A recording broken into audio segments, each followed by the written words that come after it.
Hey, welcome into the Tuesday edition of the Husker247 Daily, October 21st. I'm Michael Bruntz, Brian Christopherson.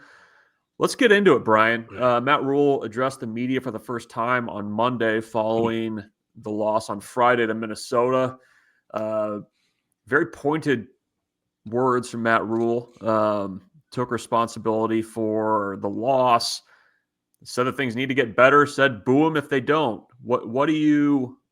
What was kind of your big takeaway? Because there were a few things in there that I think probably warrant a little bit of a bigger discussion.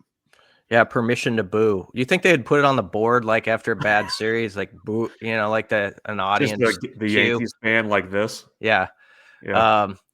Yeah, that was sort of the money quote, literally, because he was talking about people spending their good money. They need to put on a good show. I've said it before to you, Bruntz. I thought sort of hidden within that conversation was when he was talking about the offense, and he nailed down to what can we do well. Let's focus on that as opposed to this is a play that we think works very well against this specific coverage where you get in all these sort of mind games about like, well, they're playing this on us, so we can run this. Let's switch over to that.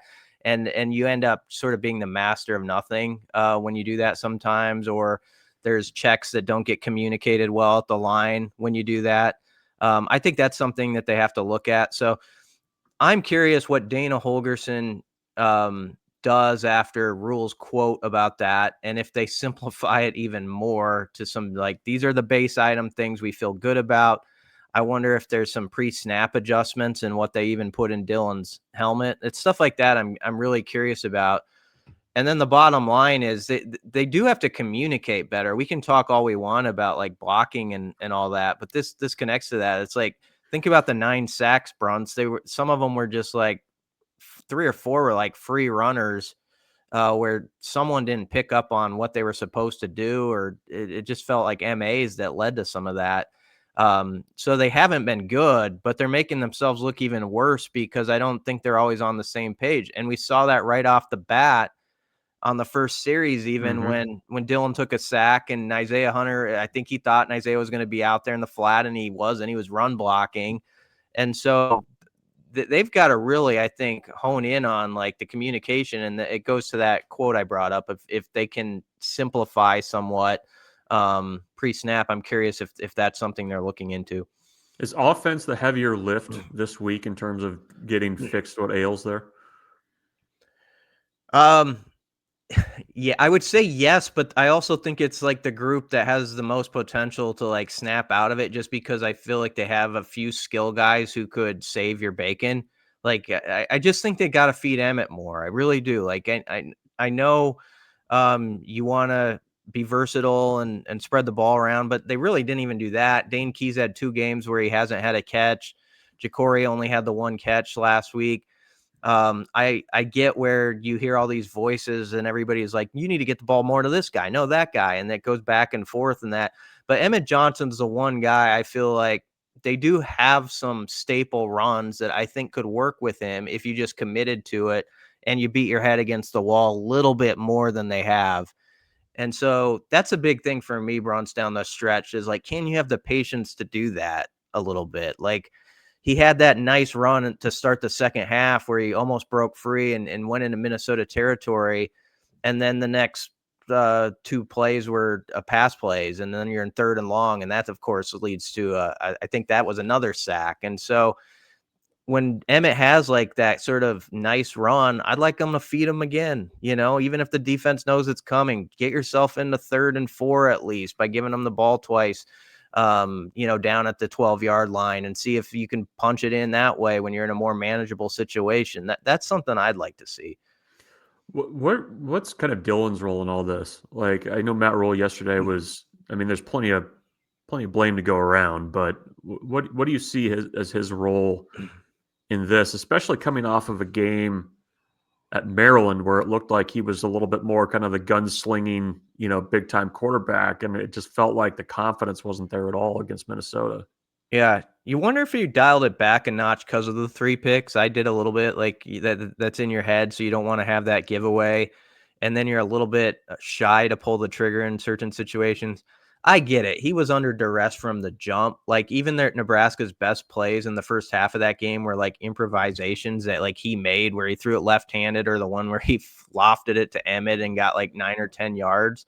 So it was tough sledding for any QB in that spot. But there's also the data that's out there that, on some of these pressures, he does have 3.5 seconds or so on some of those to throw the ball. And we saw it from the press box. There were some opportunities I think he didn't take that were at least check downs that could have got you into like a 3rd and 5 or something like that and given you a fighting shot. So I would say there were Rhule's probably right, Bruntz, that there were like 4 or 5 that Dylan made a nice play to avoid having a sack on the page for Nebraska, but there were maybe like 3 or 4 where he could have gotten the ball out quicker and avoided it too. So it probably all canceled out and ended up about as it should have with 9 sacks. Yeah, no, that's I mean, it's scary to think, like when you're like you got sacked 9 times and there were probably 4 or 5 others out there when you ran fewer than 55 plays. Yeah, the Gophers are like, we left a few sacks on the table, man. Going over to defense, certainly getting Vincent Shavers back would help that group a lot, I think. But for them, is it just dialing up the aggression and tackling better? That's what I want to see. I mean, you're already kind of getting burned on some explosives, even if you're trying to avoid that with your run fits and things like that. So take it up a notch. It sounds like Matt Rhule wants that. He said he felt they were a little vanilla in their calling in that game against Minnesota. And the bottom line is it's young and old that need to step up. Like you need your senior, like Buford, on a fit like that to be an eraser, to keep a play to 8 to 10 yards. You can live with it and you live for another down. So they just have to be way better at their angles on like the back end. And then there's no, I think, easy fix around it. They're going to need like redshirt freshmen, like Rex Guthrie and Donovan Jones, who are playing a lot of snaps, to just like keep growing and take a step up in this last month of the season. And they put some good stuff out there.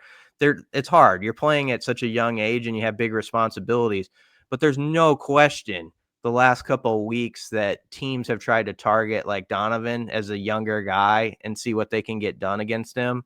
And so I'm interested like how a guy like him responds after, he had a couple plays he'd want back against Minnesota. So that it's going to be big how those young guys process sort of the early adversity in their career when things don't go quite like you wanted on a given week, and what their counterpunch is to it. We got a couple minutes left. We haven't even really hit on this much, but Nebraska basketball on Saturday gets an exhibition win over number 8 BYU, a team that has NBA talent all over the floor. Rink Mast goes off in his first game back from the knee injury. Nebraska makes shots from everywhere on the floor and holds on to win. NCAA tournament tickets booked. Well, I don't know about that, but it definitely put a jolt in everybody's step, especially after what happened in Minneapolis Friday night. It was kind of a pick me up, and I think people were curious but didn't know exactly what this team's going to look like. And they got a good example of how the shooters are real. Like they do have like most times 5 guys on the floor who can hit from deep. They had 5 different guys hit 3-pointers. They were 16 of 34. Of course, the big story was Rink Mast, and it is a cool thing, even though it doesn't count in the books. To come back and be 7 of 8 behind the arc in his first game competitively in like 18 months. And it just like, it looked like he hadn't stopped. And so we've always I've wondered, like, is Rink going to get back to like where he was, after this long rehab? There's that other part of me, and this would be the fun one. What if Rink, we see even a different version of him because he's actually more healthy than he's been with his knees? Because even that year, 2 years ago, he had surgery in the middle of it in December. And he was probably playing like 85, 90% that year, and he was still 3rd team all conference. And so I like to entertain that thought, and Saturday opened up that door. I also thought Jamarcus Lawrence, even though he didn't score the ball. I said it. There you go. Yeah, he was good as a facilitator. He had the 9 assists, 1 turnover, so you'll take that. And it was just a well-rounded performance that, and By the way, BYU played the number 1 pick maybe in the next draft, like 32 minutes in that game. So even though he wasn't out there on the final possession where they had a chance to win it, he got a lot of action. And so it wasn't like it was a win against the scrubs for Nebraska by any means. Well, Nebraska was also, I think, not doing load management, but I mean, they were being careful in that second half with Rink's minutes too, in that one as well. Yeah, he would have played more in a regular game probably. And everybody got in. Price Sanford didn't even have like his best day shooting it, and so that's out there. Connor Esijan looked good shooting it.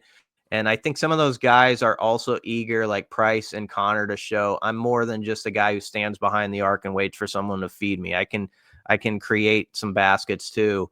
And so it was a promising start. It doesn't count, but it does count in getting people fuel for this season. And also it's one of those things where, like, if Nebraska starts well, there's going to be people vote on stuff. They're like, you know what? I remember they beat BYU in that exhibition, even though it didn't count. That sometimes factors in.